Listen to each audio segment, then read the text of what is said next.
ፕሬዝዳንት ትራምፕ በጻፉት ደብዳቤ የተነሳ የልብ የተሰማት ግብጽ በህዳሴው ግድብ ዙሪያ ኢትዮጵያ ካሳ ልትከፍለኝ ይገባል አለች። አስገራሚ ነው። የህዳሴው ግድብ ላደረሰብን ጉዳት ኢትዮጵያ ካሳ ትክፈለን ሲሉ የግብጽ የውሃ ሚኒስትር ዛሬ አስታውቀዋል።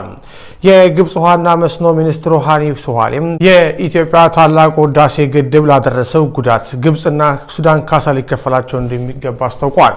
ሚኒስትሩ በአገራቸው ሴኔት ስብሰባ ላይ ባደረጉት ንግግር በአባይ ወንዝ እስከዛሬ ድረስ ኢትዮጵያ የሰራችውን ያህል መጠን ያለው ግድብ ተሰርቶ እንደማያገልጸው ይህም የተሰራው በተናጠል እርምጃ ነው ብለዋል። የግድቡ መሰራት በግብጽ ላይ የሚፈጥረው ተጽዕኖ እየታየ መሆኑን ጠቅሰው አገራቸው ከአባይ ውሃ ላይ የነበራትን 55 ቢሊዮን ኪዩብ ውሃ ወደ 38 ቢሊዮን መቀነሱን አስታውቀዋል።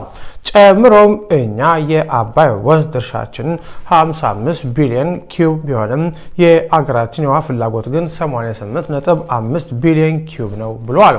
ንግግራቸው ሲቀጥሉም ያለብንን የውሃ ፍላጎትና አቅርቦት ችግር ለመፍታት አሁን በየዓመቱ 23.2 ኪዩብ ሜትር ውሃን መልሰን እንጠቀማለን።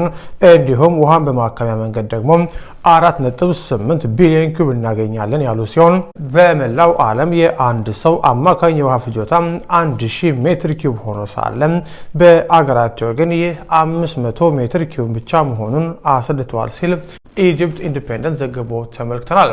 ፕሬዝዳንት ትራምፕ ከሰሞኑ ለአልሲሲ ደብዳቤ መጻፋቸውና በህዳሴው ግድብ ዙሪያ ድርድሩ እንዲቀጥል እንደሚፈልጉ መግለጫቸውን መዘገባችን ይታወቃል።